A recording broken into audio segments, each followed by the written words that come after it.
하나님은 우리의 삶을 성실히 인도하십니다. 하나님은 어디에 계시는가라는 허무한 생각과 절망에 빠져 있을 때에도 하나님은 우리의 삶을 인도하십니다. 그래서 왜 이런 일이 나에게 일어났는가라는 영적인 침체에 빠져서 뒤로 물러갈 것이 아니라 믿음으로 삶을 부여잡는 것이 무엇인지에 대해서 깊이 생각해 보아야 합니다. 우리가 선을 행하되 낙심하지 말지니 포기하지 아니하면 때가 이름에 거두리라 라고 말하신 갈라디아서 6장 9절의 말씀을 늘 기억하시기를 바랍니다. 믿음은 형통할 때에도 필요하지만 절망과 고뇌 가운데 더욱 부여잡아야 합니다. 믿음이란 그럼에도 불구하고 삶을 어떻게 받아들이고 나아가야 하는 것에 대해서 스스로 답하는 것이 믿음입니다. 한 번 더 말씀드리겠습니다.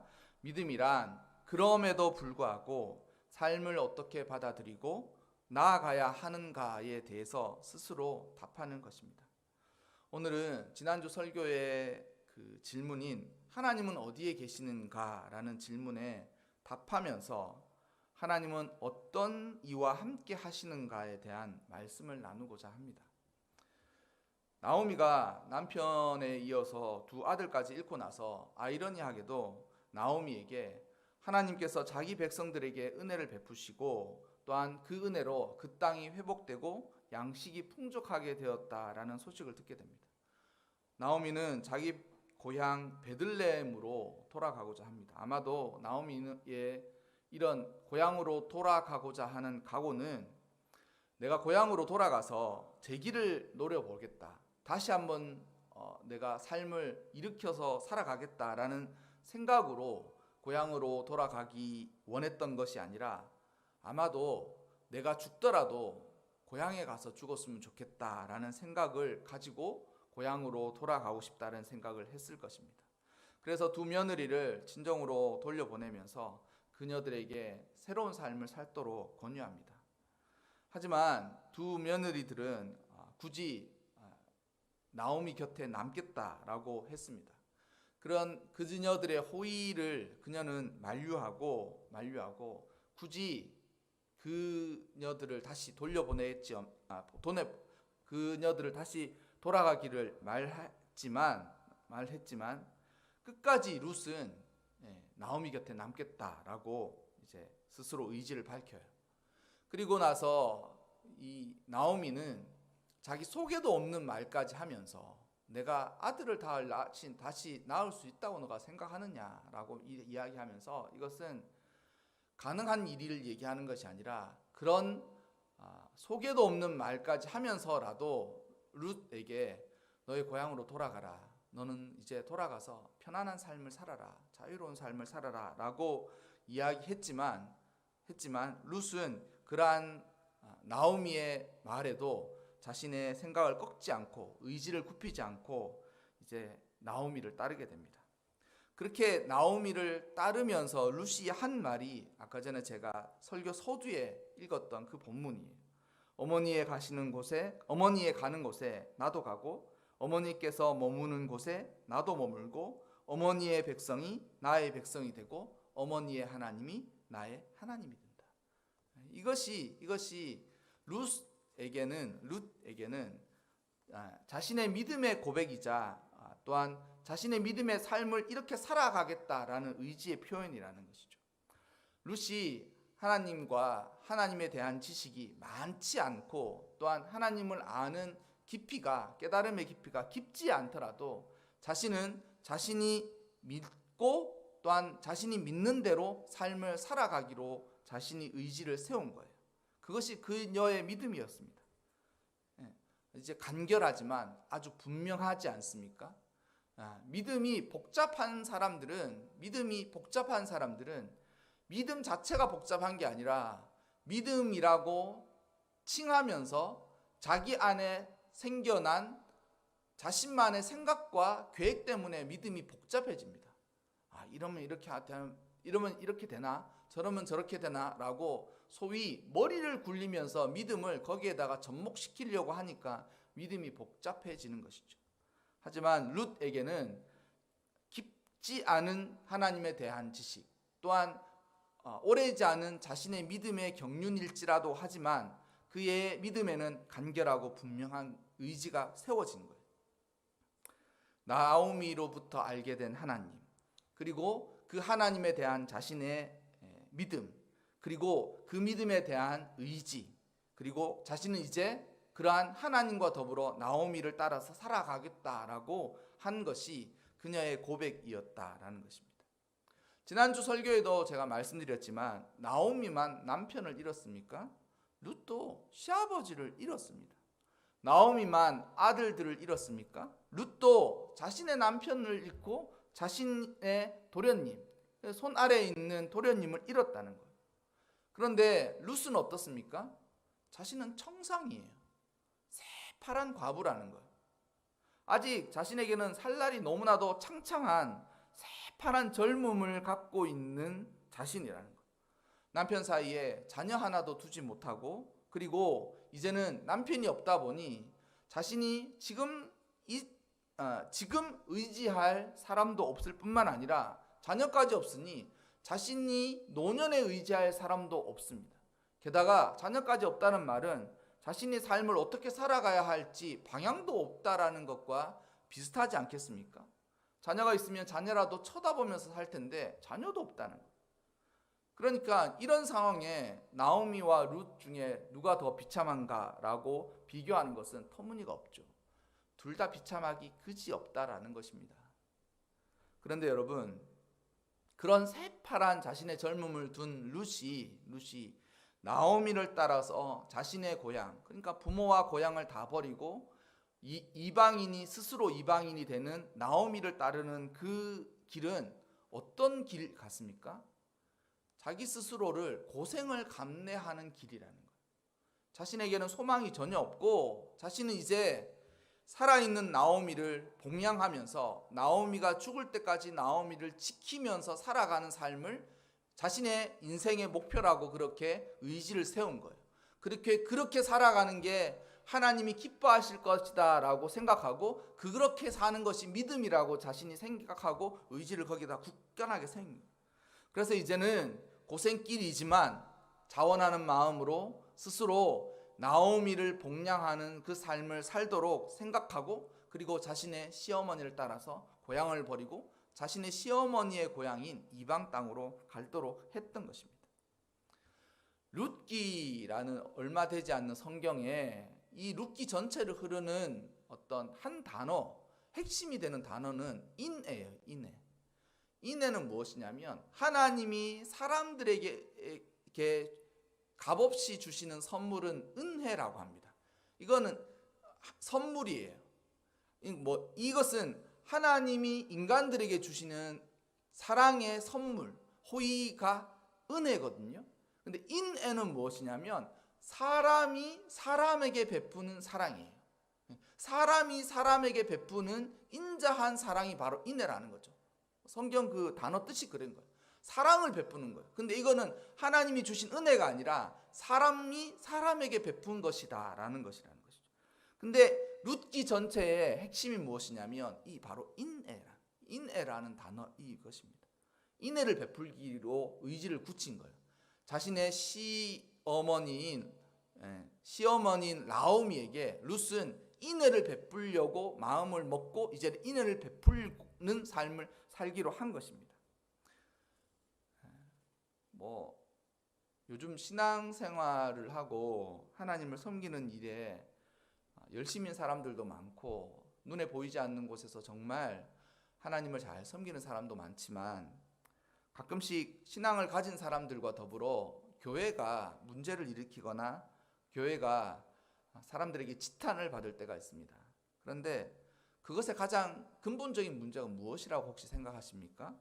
저는 아까 전에 믿음도 단순하고 명료하고 간결하지만 분명할 수 있다라고 말씀드렸잖아요. 믿음을 생활하면서 사람들이 뭘 못하냐? 희생이 없어요. 희생이 헌신이 없어요. 그러니까 자신이 손해보면서도 다른 사람, 공동체와 다른 사람들에게 희생하는 게 없어요. 나의 것을 내어서 다른 사람에게 주지 않는다는 거예요. 그러니까 희생이 없어요. 희생이 없으니까 신앙생활 하는 성도도, 신앙생활을 하고 있는 공동체도 사람들에게 지탄을 받을 때가 너무 많다는 거죠. 그런데 여러분, 이제 룻은 나오미를 위해 인애를 베풀면서 자신은 나오미의 나오미의 남은 생을 위해 자기 자신을 희생하기로 마음 먹은 것입니다. 그리고 이렇게 희생하는 일 중에 하나가 무엇이냐면 고향을 버리고 시어머니의 고향인 베들레헴으로 가는 것이었다. 그런데 여러분, 그렇게 스스로 기꺼이 인애를 베푼 나오미에게 하나님께서는 그의 삶을 인도해 주셔서 그녀는 그런 일들이 일어나는 줄 알지 못하였지만 이삭을 주우러 간 첫날 보아스의 밭으로 그녀를 하나님께서 옮기신 것이죠. 오늘 우리가 읽었던 본문에 보면 나오미가 보아스가 나오미에게 은혜를 베푸니까 그러니까 인애죠. 사랑을 베푸니까 은혜를 베풀면서 그러한 자신에게 나오미가 무엇이라고 이야기하냐면 어찌하여 나는 이방 여인인데 당신이 어찌하여 내게 은혜를 베푸십니까? 라고 이야기해요. 뭐냐면 그 보아스가 우리가 읽지 않았던 그 본문 앞절이지만 보아스가 룻에게 이렇게 이야기합니다. 너는 다른 밭에 가지 말고 나의 밭에만 있어라. 그리고 나의 일꾼들을 따라서 이삭을 주어라. 그리고 내가 그 일꾼들에게 너를 건드리지 말라라고, 너를 보호해 주어라 라고 말해 놓았다. 그리고 일꾼들이 먹을 물을 일꾼들이 길어 놓았으니 너는 와서 그들과 함께 물을 마셔라. 이렇게 이야기하는 거예요. 자신은 이방 여인인데, 그리고 낯선 땅에 와 있는데, 그리고 아무도 알 수 없고 아무도 알지 못하는 그 땅에서 이삭을 주어서 시어머니를 먹이려고 하는데 그 땅의 주인인 보아스가 인애를 베풀어 주는 거예요. 아무도 알지 못하는데. 그러니 그녀인 룻이 엎드려가지고 어떻게, 나는 당연히 이방 여인으로 당신들이 천대하는 사람이라고. 원래 성경에 모압과 이스라엘은 많은 주변에 있는 이방 민족들과 관계가 좋지 않았습니다. 근데 좋지 않은 관계들 중에 모압은 후대에 블레셋만큼이나 관계가 좋지 않았다는 거예요. 그런데 그런 천대하고 멸시할 수밖에 없는 이방인인 나에게 왜 은혜를 베푸십니까? 이렇게 이야기하는 거죠. 은혜라는 것이 그렇지 않습니까? 기대하지 못하고 와요. 하나님이 우리를 은혜 부어주실 때도 우리가 열심히 살아갔을 때도 있고 살아가지 못했을 때도 있지만 기대하지 못한 때, 예상하지 못한 때, 우리가 생각하지 못한 때 하나님께서 은혜를 부어주시는 거예요. 그래서 그것이 은혜인 것입니다. 그것이 은혜. 거래를 한 것이 아니에요. 하나님께서 은혜를 부어주신 거예요. 그런데 마치 하나님께서 이런 은혜를 부어주시듯이 사람과 사람 사이에서 만난 그 사람과 사람 관계에서도 인애가 베풀어진 거예요. 나는 그런 걸 받을 만한 자격이 전혀 되지 않는데 당신은 어떻게 나에게 이렇게 은혜를 베풀어 주십니까? 이렇게 이야기하는 거거든요. 그런데 그러한 룻의 질문에 보아스의 대답이 더 장관입니다.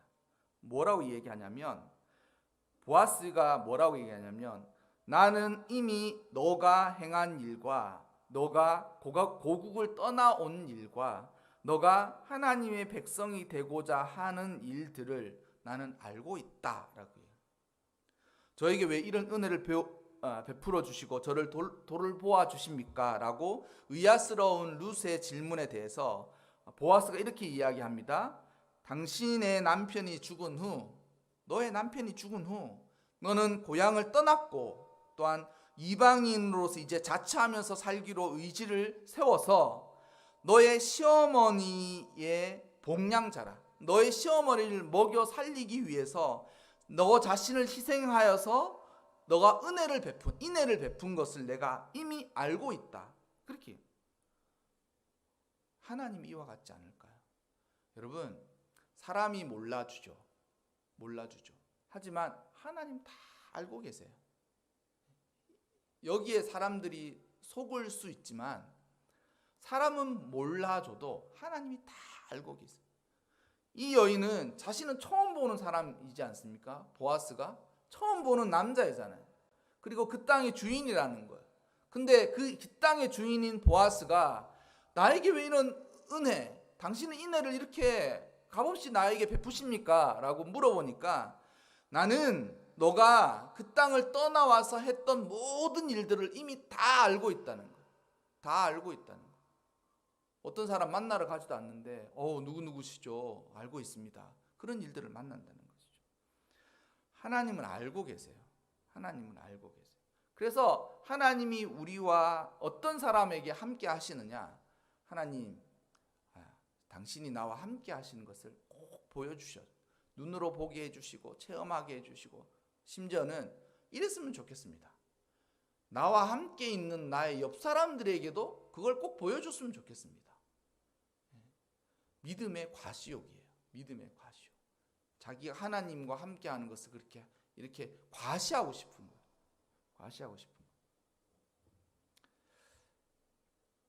그러나 여러분, 하나님은 누구와 함께 하시느냐? 하나님은 예기치 않고 예상치 않는 은혜를 베풀어 주시는 것처럼 하나님은 우리가 이런 것까지 하나님이 알고 계실까라고 하는 것을 알고 계십니다. 아무한테도 말 못하는 고민, 아무한테도 꺼내놓지 못하는 상처, 아무한테도 이렇게 털어놓고 의논하지 못하는 문제 알고 계세요. 이미 알고 계세요. 알고 계세요. 그리고 하나님이 이미 그 사람 앞에 와 계시는 것입니다.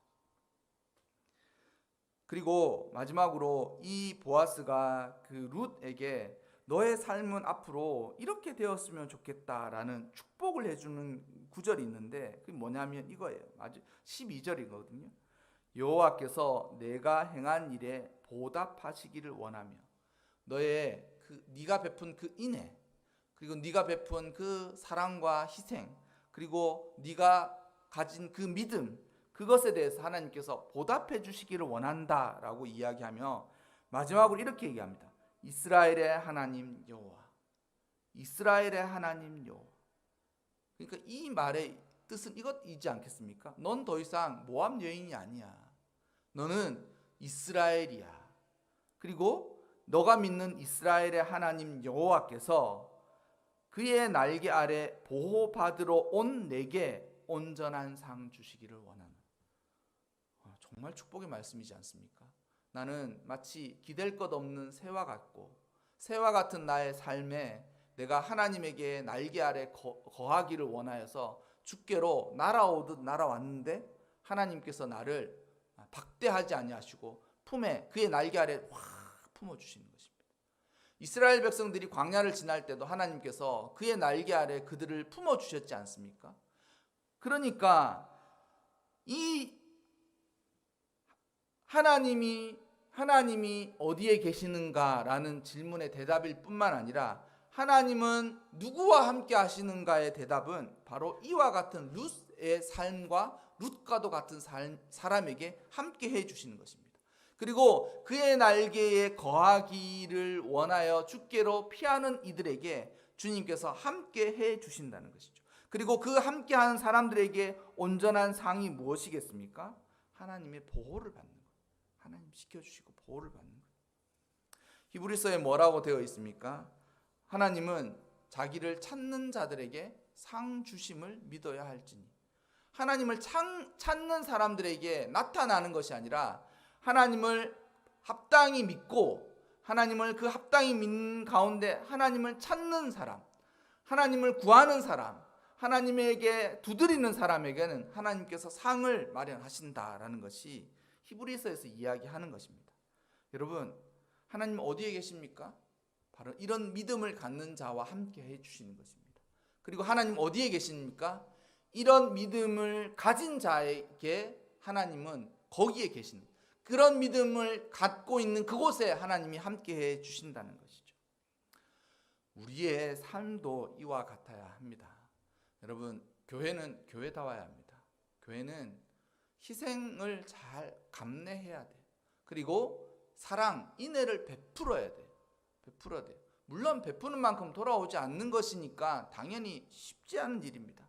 하지만 마치 세상의 기업이나 장사치들처럼 이속만 따지고 아니면 계산만 따지고 있다든지 아니면 인간들이 만들어 둔 논리로만 교회가 운영이 되거나 이끌어져 간다면 그것이 인애를, 사랑을 베푸는 교회라고 할 수 있겠습니까?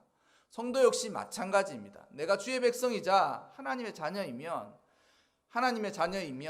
내 한 목숨을 구걸하듯이 발버둥 치면서 살아가면 안 돼요. 왜냐하면 우리의 인생의 참된 의미와 목적은 나 한 목숨 잘 먹고 잘 살자는 것이 아니라 나와 더불어 나와 함께하는 이들에게 인애를 베풀면서 살기를 원하는 거예요. 아까 전에 룻의 상황을 말씀드렸지 않습니까? 그녀는 청상이에요. 청상. 새파랗게 젊다는 거예요. 남은 세월이 많다는 거예요. 그리고 자신의 어머니 룻은 이제 죽어가는 인생인데 그 죽어가는 인생의 마지막 노년을 그녀가 그렇게 복량하고 있는 거예요. 노년의 복량자로. 그리고 그 복량하기 위해서 자신은 고향도 버리고 부모도 버리고 모든 것을 희생하고 이방 땅에서 고초를 당하고 어려움을 겪고 그리고 고생과 어려움이 많을 거라는 것을 각오함에도 불구하고 의지를 세워서 믿음의 삶을 그렇게 살아가기로 결심하고 결정한 거예요. 그런 사람에게 하나님께서 함께 해주시는 것입니다. 하나님이 이미 다 알고 계세요. 믿음으로 살아갔던 건 다 알고 계세요. 그리고 믿음으로 수고했던 것도 하나님 다 알고 계시고 우리가 믿음을 붙들고 있는 그곳에 하나님은 존재하십니다. 그곳에 하나님께서 계신다는 거예요. 이러한 모든 사람들에게 룻과도 같은 은혜가 반드시 임할 것입니다. 주의 말씀이기 때문인 것입니다. 그래서 이스라엘의 하나님 여호와께서 그의 날개 아래에 보호받으러 온 내게 그러한 사람들에게 온전한 상 주시기를 원하노라. 이 말씀이 여러분들의 삶 가운데서도 그대로 적용되고 임하시기를 바랍니다. 한 가지 더 말씀드리고 싶은 것은 룻만이 그러한 삶을 살 수 있는 것이 아니라 이와 같은 의지를 가지고 인애, 희생과 사랑과 헌신을 베푸는 모든 이들에게는 이와 같은 축복이 있을 것입니다. 여러분들도 이러한 축복을 누리면서 살아가시기를 주님의 이름으로 축원합니다.